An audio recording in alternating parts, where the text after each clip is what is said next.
रात होते ही खूंखार जानवर घूमने लगते थे। फिर भी उस क्रूर माँ ने बच्चे के पूरी रोटी के लिए जिद करने पर उसे आंगन में धकेल दिया चिटकनी लगाकर। फिर रोटी सेंकने माँ कहानी सुनाते समय तुम ऐसे क्यों रोने लगती हो? नहीं बेटा, रो नहीं रही हूँ। पास सोया हुआ बेटा लाख समझाने पर सुनता नहीं।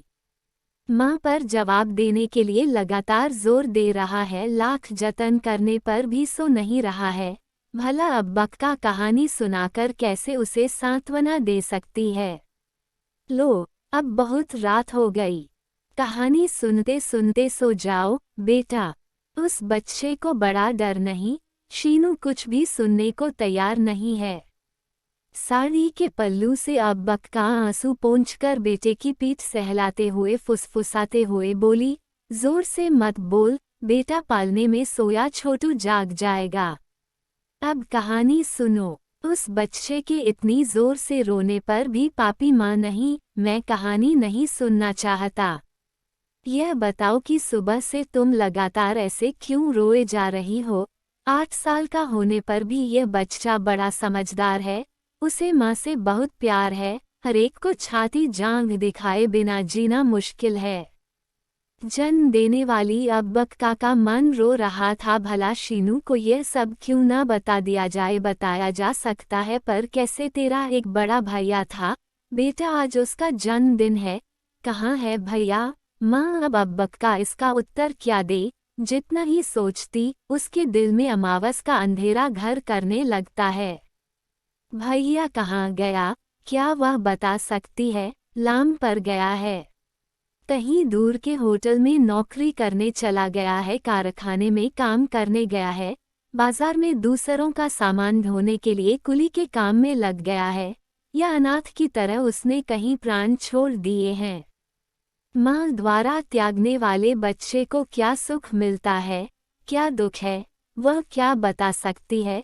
उसे देखे 8 वर्ष बीत गए हैं, पर आज भी माँ उसे पहचान सकती है। उसका नाम चेलुवा सुंदर था। जैसा नाम वैसा रूप, देखने वालों की उसे नजर लग जाती थी, ऐसा सुंदर था। गेहुआ रंग, लंबा कद, लंबा चेहरा, नीम के पत्ते जैसी भौहें, गोदना गुदा लंबा माथा, तीखी झुकी नाक, शिव के त्रिशूल सी चमकती, छोटी छोटी गोल गोल आंखें, जरा गंभीरता और जरा गर्व से भरे मोटे होंठ, सिर पर घने घुंघराले बाल, अचानक नींद से उठकर कोई चल दे वैसी धीमी चाल। वह आज भी अब बक्का की आंखों के सामने साक्षात खड़ा है। जिसे 12 साल आंखों की पुतली के समान पाला, उस बेटे को वह कैसे भूल सकती है? बताओ ना माँ, अब भैया कहाँ है? तेरी माँ पर गुस्सा करके कहीं दूर चला गया है। इससे ज्यादा अब बक्का बता नहीं पाती। अगर बताए भी तो उस बच्चे की समझ में कैसे आ सकता है? तुमने उसे जाने से मना क्यों नहीं किया? माँ, यह बात अब बक्का के दिल में छुरी की तरह चुभती है। अगर उसे यह पता होता कि वह इस तरह नाराज होकर अपनी जिद में चला जाएगा तो अब बक्का दामन फैलाकर प्रार्थना करती। यह सच है कि उसने कमबख्त गुस्से में आकर उससे 4 कड़वी बातें कह दी थी, पर क्या इसी पर बापू ने उसे क्यों नहीं रोका? माँ, शीनू के ऐसा पूछने पर बताए बिना कोई चारा नहीं था। कितने दिन तक वह यह बात उस बच्चे से छिपाकर रख सकती है? तेरा बापू दूसरा है, उसका बापू दूसरा था उसके बापू के मर जाने के बाद।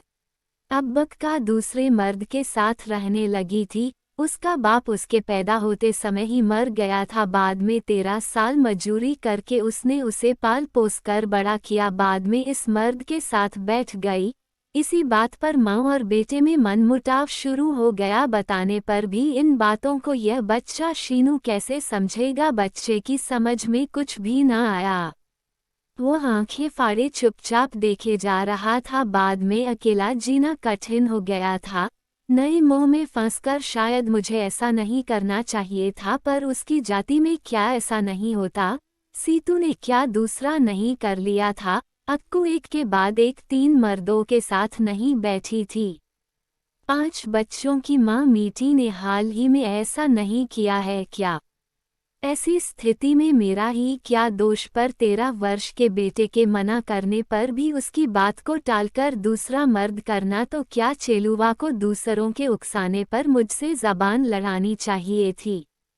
खैर, वो भी छोड़ दे तो क्या उसे अपनी मां पर हाथ उठाना चाहिए था। मां ने गुस्से में आकर कुछ कह दिया तो क्या उसे घर छोड़कर चला जाना चाहिए था। क्या बेटे के लिए यही उचित रास्ता था? अरे, माँ को न समझ पाने वाला चेलुवा, माँ के प्यार को न समझ पाने वाला बच्चा जवानी आते ही जन्म देने और पाल पोसने वाली माँ को छोड़कर 8-9 साल हो गए, वह एक बार भी इस तरफ नहीं आया। दिए में तेल डालकर बैठी इंतजार करने वाली माँ को उसने एक चिट्ठी तक नहीं लिखी। क्या बेटे के मन में एक बार भी माँ का मुख देखने की इच्छा नहीं जागी? माँ घाट पर से बापू कब आएंगे? वे आ जाएं तो तुम्हें ऐसे नहीं रोने देंगे। यह बच्चा शीनू कितने प्यार से बातें करता है। इसका कहना भी झूठ नहीं, मुझसे प्यार करके हाथ पकड़ने वाला भी ऐसा ही है। नहीं तो क्या मैं उसका हाथ पकड़ती? उसकी वह बटी हुई मूंछें पान खाने के कारण सदा लाल लाल मुस्कुराते होंठ, पगड़ी के बीच से झांकते लंबे बाल, चमकते कनफूल कुलियों के बीच मेट की शान से चलने का रोब, वह तो भगवान जैसा आदमी है। मेरी माँ धान कूटते समय अपने गीत में सदा ऐसे ही पुरुष का वर्णन करती थी। बिस्तर बिछाओ, कहा फूल पहन लो, कहा मन न हो तो प्रिय सो जाओ, कहा उसने मुझे देखकर कहा मन न हो तो प्रिय सो जाओ। मायके कोई क्या, सारी दुनिया को भूलवा देने वाला रसिक है। हाँ, भरी जवानी में सब भूल जाना मेरे लिए कोई आश्चर्य की बात नहीं थी। उस मोह में एक क्षण के लिए बेटे का प्यार भी भूल गया होगा। तभी तो कभी जल्दीबाजी न करने वाली मैं उस दिन ऐसा कर बैठी। प्यारे बेटे को धिक्कार कर अपने से दूर कर दिया, अपने सुख के आड़े आने वाले चेलुवा को धिक्कार दिया। हाय, मैं क्या पापी नहीं हूँ? ऐसा भी कैसा मोह, किसी माँ ने ऐसा नहीं किया होगा। तब 4 लोगों के मुंह से निकलने वाली बात की तरह क्या मैंने एक वेश्या से बदतर व्यवहार नहीं किया? मुझे प्यार करने वाला बड़ा सभ्य है, पर उस कमबख्त मोह के कारण बेटा ही हाथ से छूट गया ना। पता नहीं वो कहाँ गया। शेर का शिकार बन गया क्या? पता नहीं किन चोर उचक्कों के हाथ लग गया। किस नदी में दुख सहन करने के कारण कूद पड़ा हो, पता नहीं। कहाँ अकेला भूखा प्यासा भटक रहा है। माँ के होते हुए भी अनाथ हो गया। आज उसका जन्मदिन है। आज पास होता तो 22 साल का हो गया होता। बहू घर लाकर पोता खिलाने के मेरे भाग्य कहाँ। क्या मैं माँ हूँ? नहीं, पिशाचिनी हूँ, महान पापी माँ। मत रो, मेरी बात नहीं मानोगी। तुझे अब तक नींद नहीं आई बेटे? तुम रो रही हो तो मैं कैसे सो जाऊं? नहीं रोती बेटा, तू सो जा। तुम्हें छोड़कर जाने में भैया की ही गलती है। तुम क्यों रोती हो? माँ जाने दो।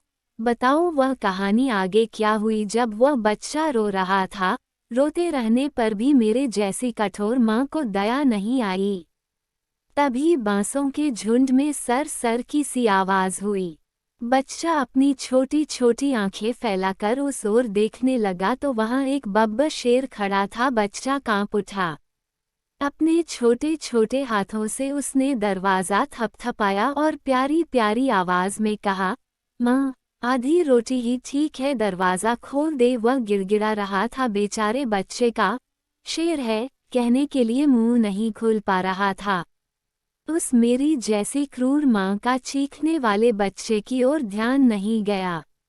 आधी रोटी बहुत है, माँ दरवाज़ा खोलो। माँ आंखें बड़ी बड़ी, पूंछ चटपट। उसका रोना बंद हो गया। अब उसने अपनी जिद छोड़ दी होगी सोचकर रोटी खाती हुई माँ ने दरवाज़ा खोलकर बाहर देखा। वहाँ छोटा बच्चा कहाँ था?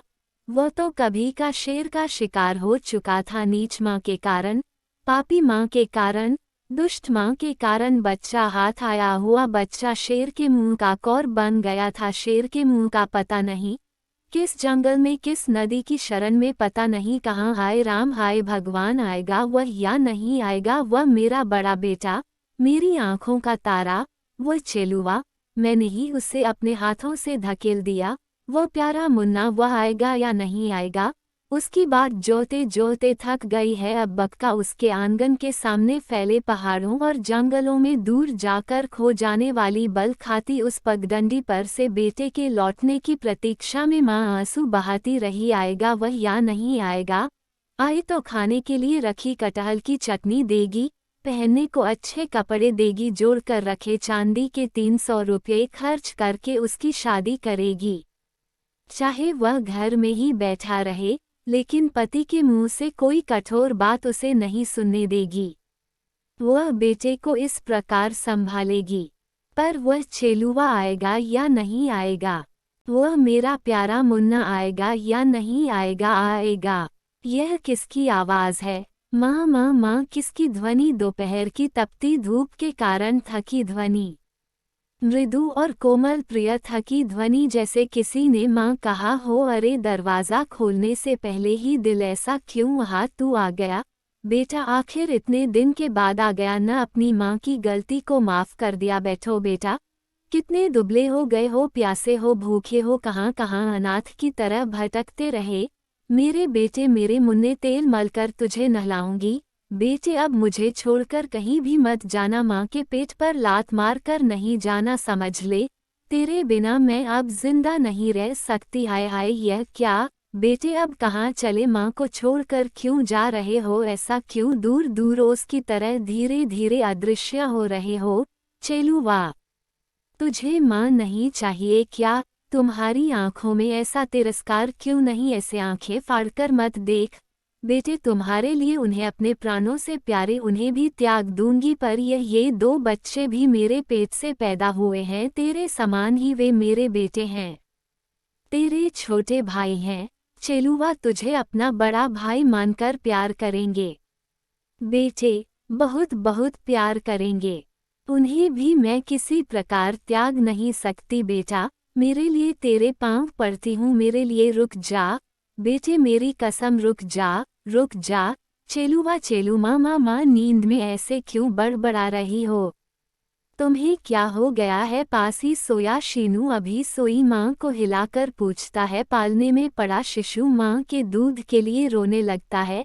अब का उमड़ते आंसुओं को साड़ी के पल्लू से पोंछने का यत्न करती हुई बच्चे को स्तन पिलाती है।